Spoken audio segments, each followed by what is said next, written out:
मेहनत किया हुआ अधिकार मांग रहे हैं मोदी सरकार से, भीख नहीं मांग रहे हैं। शहर में पढ़ाया जाता है ए फॉर एप्पल, लेकिन हम युवा पढ़ते हैं गांव के A for army, A for airport. Modi ji से मैं उनकी कुर्सी थोड़ी मांग रहा हूँ, मैं अपना अधिकार, अपना हक मांग रहा हूँ। सब प्राइवेटेशन करके और हम सभी को चौकीदार और पकौड़ा बेचने के लिए वहाँ पे भेजेंगे। मोदी जी से मैं यही कहना चाहता हूँ, तो अगर सेना के साथ रहते, सेना को अग्निवीर नहीं बनाते। भगत सिंह ने कहा था कि पौरों को सुनने के लिए धमाके की जरूरत है। ये धमाका होगा हिंदुस्तान के नौजवानों की आवाज से, और ये आवाज हिंदुस्तान के हर गली से निकलेगा और मोदी सरकार को सत्ता से बाहर बैठाएगा। सूरत में जो कंपनी लगी थी, ईस्ट इंडिया कंपनी, वो गुजरात में लगी थी। इनका बीज ही विदेशी है। ये देश को प्राइवेटाइजेशन करना चाहते हैं। मोदी जी उसी तो प्रकार कर रहे हैं। रेल बेच दिया, तेल बेच दिया, कुछ दिन में युवा को भी बेच देंगे। अरे देश का युवा सारा सड़क पे खड़ा, और कैसी सेना मजबूत होगी? मोनू बता दो, युवा खतरे में है। 50 लाख बालकों ने फार्म भरा, 400 रुपए पर फीस है। 50 लाख से 2 अरब रुपया बैठे, जो जितना 2 अरब रुपया आया बच्चों का यू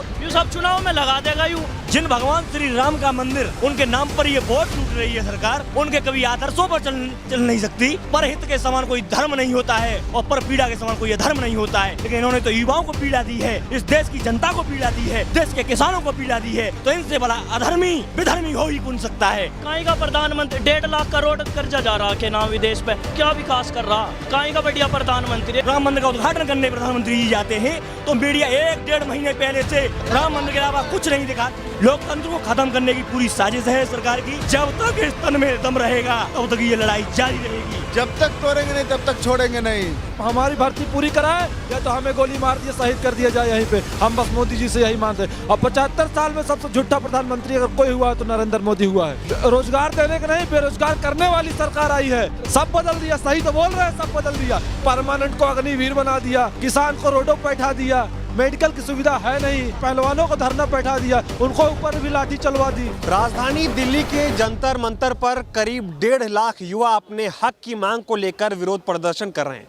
इनका सपना था कि ये आर्मी की वर्दी पहनकर देश की सेवा करें, लेकिन मोदी सरकार के चलते इनको दिल्ली के जंतर मंतर पर प्रदर्शन करना पड़ रहा है। सरकार का कोई भी ऐसा शख्स नहीं है जो इनकी मांगों को सुने, इनके दर्द को समझे। इनसे बातचीत करते हैं क्या परेशानियां हैं, और लगातार ये लोग प्रदर्शन कर रहे हैं। प्रदर्शन का दूसरा दिन आज आप लोगों का है, लेकिन अभी तक सरकार का कोई भी ऐसा व्यक्ति नहीं है जो आप लोगों से बात करे, आपकी परेशानियों को समझे।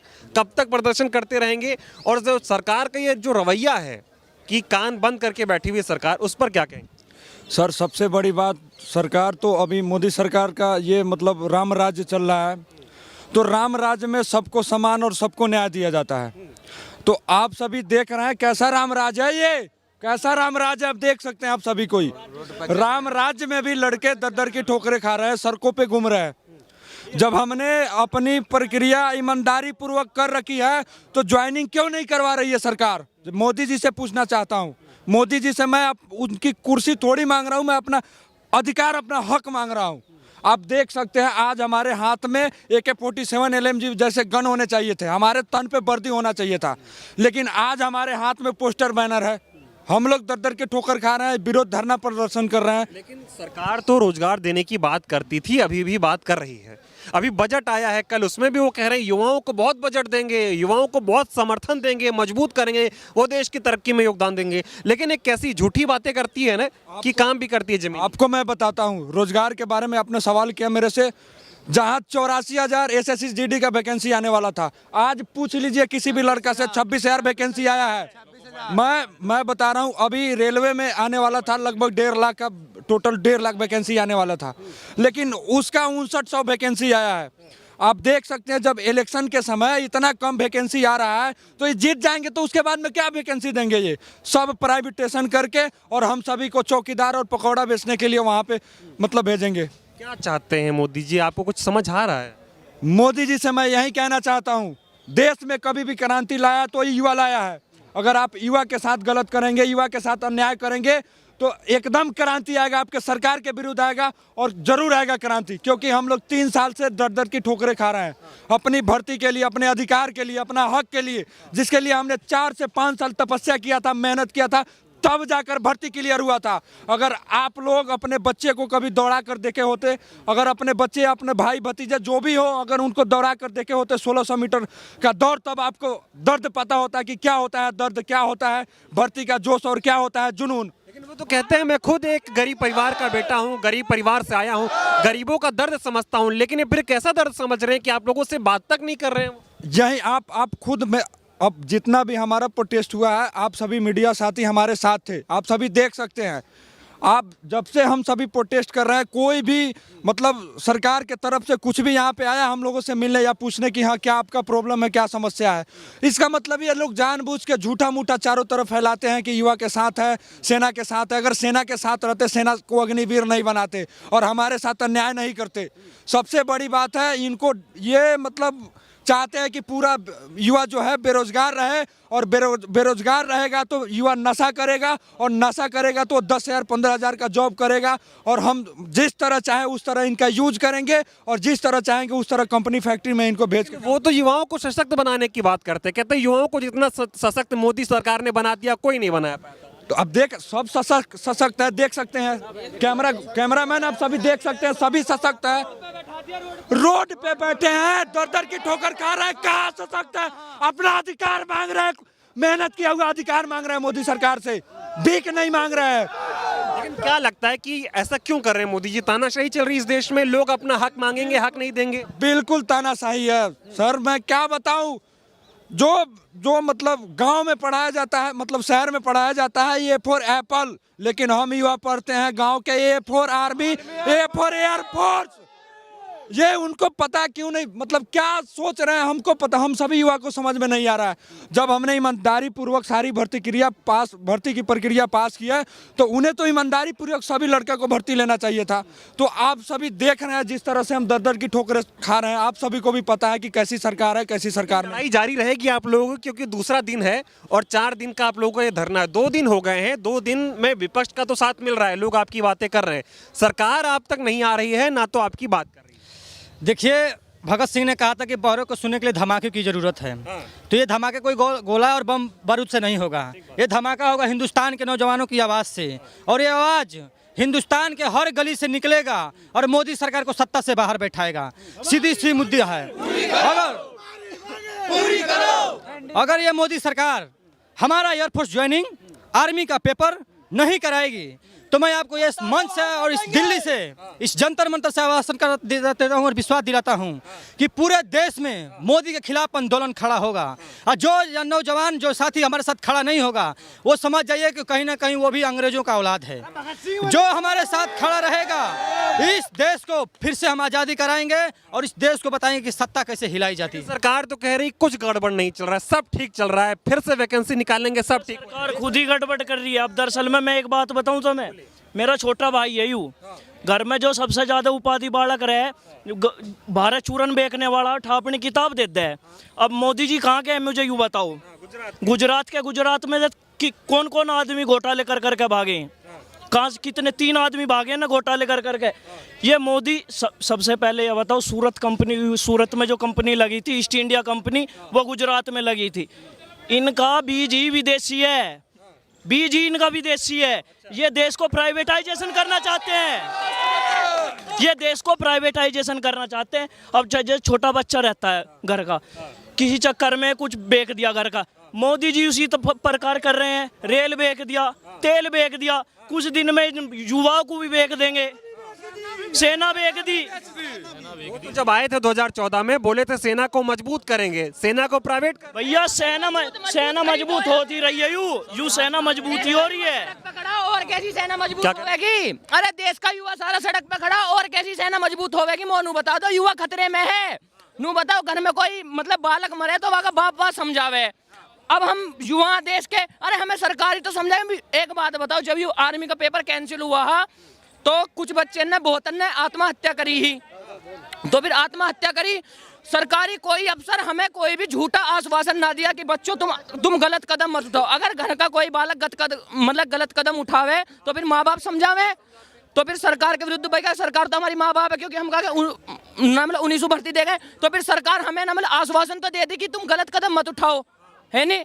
बच्चे आत्महत्या कर रहे, कोई झूठा आश्वासन ना, देश का युवा सड़क पे खड़ा। बतामा देश का जो प्रधानमंत्री नरेंद्र मोदी बच्चों को कितना अंधकार में देख रहा। यूपी पुलिस की 60,000 वैकेंसी आई हैं, 60,000 वैकेंसी आई हैं, 50 लाख हाँ बोलिए बोलिए। 50 लाख बालकों ने फार्म भरा, 400 रुपए पर फीस है, 50 लाख से 2 अरब रुपया बैठे। अब सोच लो 2 अरब रुपया बैठता है, घोटाला भी हो गया। घोटाला रे चुनाव में लगागा। जो जितना 2 अरब रुपया आया बच्चों का यू सब चुनाव में लगा देगा यू, और क्या कर रहा है यू। देखिए हमारा देश में मंदिर से ही विनाश शुरू हुआ था और फिर मंदिर पर ही आ गया है। 712 ईस्वी में मोहम्मद गजनी ने सोमनाथ मंदिर को लूटा था गुजरात में, और उस मंदिर से ही तमाम विदेशी आक्रमणों ने मेरे देश पर आक्रमण शुरू किया, और फिर हमारी देश की जो मुद्दा है उस मंदिर पर ही आकर टक गई है। लेकिन मैं देश को बार बार कहता हूं कि मंदिर मस्जिद के चक्कर में मत पड़िए। इस देश का सबसे बड़ा मुद्दा है महंगाई और बेरोजगारी। उस पे बात करिए। ये सरकार मंदिर के नाम पे जो वोट बैंक बनाती है, लेकिन जिन भगवान श्री राम का मंदिर उनके नाम पर ये वोट लूट रही है सरकार, उनके कभी आदर्शों पर चल नहीं सकती। गोस्वामी तुलसीदास जी ने लिखा है श्री रामचरितमानस में कि परहित सरस धर्म नहीं भाई, पर पीड़ा सम अधमाई। तो परहित के समान कोई धर्म नहीं होता है और पर पीड़ा के समान कोई अधर्म नहीं होता है। लेकिन इन्होंने तो युवाओं को पीड़ा दी है, इस देश की जनता को पीड़ा दी है, देश के किसानों को पीड़ा दी है, तो इनसे बड़ा अधर्मी विधर्मी हो ही कौन सकता है। कहते हैं मुझसे बड़ा देश का सबसे अच्छा प्रधानमंत्री कोई नहीं हो सकता। देश का कितना अच्छा प्रधानमंत्री है ये पूरा देश जानता है, ये युवा जानता है, ये किसान जानते हैं, ये देश का हर गरीब जानता है। केवल कोई जानता नहीं है तो वो नहीं जानते इस देश के उद्योगपति और बड़े बड़े अमीर लोग। लेकिन आप लोगों से मेरी एक निवेदन है, ये आपसे मैं कहना चाहूंगा कि जो हमारी आवाजें हैं इनका आप टाइटल और थंबनेल अग्निपथ और अग्निवीर के नाम पर साइड मत कर देना। सिर्फ इनका हमारा टाइटल और थंबनेल होना चाहिए। जो पेंडिंग भर्ती हमारी अग्निपथ आने से 2 साल पहले कंप्लीट हो चुकी थी, उसकी जिस सरकार ने जोने नहीं दी, वो टाइटल और थंबनेल होना चाहिए। इस देश की जनता को मालूम होना चाहिए कि जो युवा अग्निपथ आने से 2 साल पहले ही सेलेक्ट हो चुके थे, उनको जोने नहीं दी गई। सवाल यह है कि क्या अहंकार आ गया क्या मोदी जी में कि युवाओं की बात नहीं सुन? अहंकार भैया सन 2014 में आया है यू, जब 56 लाख करोड़ कर्जा है इंडिया पे। अब कितना है मुझे नू बताओ। 100 करोड़ से ऊपर तो कर्जा जा रहा, कहीं का प्रधानमंत्री 1.5 लाख करोड़ कर्जा जा रहा के नाम विदेश पे। बा क्या नाम है यू, क्या विकास कर रहा, कहीं का बढ़िया प्रधानमंत्री, 1 घंटा पर बढ़िया नहीं यू। डंका बज गया, हर तरफ विकास ही विकास। अरे भैया यू मीडिया करवा रही है, सारा तो मीडिया करवा रही है यू। डंका बज नहीं रहा है। डंका। अरे भैया आप लोग देख नहीं रहे कि जब राम मंदिर बनता है, राम मंदिर का उद्घाटन करने प्रधानमंत्री जी जाते हैं, तो मीडिया 1-1.5 महीने पहले से सिर्फ राम मंदिर के अलावा कुछ नहीं दिखाती। कि जो आपके मुद्दे हैं उसको भी जो कोई उठा रहा है उस पर भी सवाल खड़े हो जाते हैं। ऐसे मुद्दों को देश में दबाया क्यों जा रहा है? सरकार क्यों दबा रही है? सरकार तो यूं ही दबा रही है कि जब देश को आवाज ही दब जाएगी, देश कोई हमारे खिलाफ नहीं आ पाएगा, तो ये सब हमारे खिलाफ जब आवाज ही नहीं आ पाएंगे तो हम निष्पक्ष राज्य करते रहेंगे और हमारी कोई दखलंदाजी नहीं दे पाएंगे। तंत्र खत्म हो रहा है। लोकतंत्र को खत्म करने की पूरी साजिश है सरकार की। लोकतंत्र तो बहुत ही खतरे में है। मैं तो कह रहा हूं कि अभी भी हिंदुस्तान के सभी नौजवान, किसान और जो भी गरीब आदमी जो भी हैं, जो भी इस लोकतंत्र को बचाना चाहते हैं, सब के सब अपने हकों के लिए इस सरकार को लोकतंत्र के खिलाफ कार्रवाई करने के लिए, जो रोकने के लिए जो कुछ भी हो सकता है उसे कीजिए। लड़ाई जारी रहेगी आप लोग? हमारी लड़ाई जारी रहेगी जब तक इस तन में दम रहेगा, तब तक ये लड़ाई जारी रहेगी। यही सरकार नहीं, ब्रिटिश सरकारें जैसी हमारी हुकूमतें झुकी हैं, तो ये सरकार तो हमारी अपनी सरकार। क्या कह रहे थे आप? जब तक तोड़ेंगे नहीं तब तक छोड़ेंगे नहीं। लगे रहेंगे एकदम वर्दी लेकर रहेंगे एकदम। सर मेरा वर्दी उन्होंने कहा या तो हमें गोली मार दे यहीं पे जंतर मंतर पे, या तो हमारी भर्ती पूरी कराए, या तो हमें गोली मार दिए, शहीद कर दिया जाए यहीं पे। हम बस मोदी जी से यही मानते हैं। और 75 साल में सबसे झूठा प्रधानमंत्री अगर कोई हुआ है तो नरेंद्र मोदी हुआ है।